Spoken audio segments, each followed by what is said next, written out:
আসে হইলো ৫টা ৫:৩০টার দিকে। উনি যখন আসে তখন হচ্ছে আমাদের এখানে বর্ণনা দিল যে উনি আর ওনার হাজব্যান্ড হচ্ছে ঘুমিয়েছিল। ঘুমের ভিতরে উনি যখন শব্দ করে চিৎকার করে উঠছে তখন ওনার হাজব্যান্ড উঠে দেখলো যে উনি বলতেছে কিছু একটা কামড় দিছে। তখন ওনার হাজব্যান্ড দেখলো যে কালো রঙের একটা সাপের মতো কিছু একটা খাটের চৌকির নিচে চলে গেছে।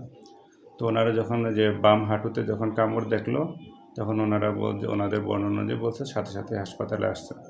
হাসপাতালে আসার পর আমরা যতটুকু দেখলাম যে ওনার বাম হাঁটুতে একটা কামড়ের চিহ্ন আছে এবং এটা দেখে আমাদের কাছে বিষধর মনে হয়েছে এবং রুগীও তখন বলতেছিল যে সে চোখে দেখতেছে না, চোখে ঝাপসা দেখতেছে এবং হচ্ছে তার আমরাও খেয়াল করে দেখলাম, পরীক্ষা নিরীক্ষা করে দেখলাম যে ওনার চোখের পাতাটা পড়ে গেছে, উনি চোখের পাতা খুলতে পারতেছিল না।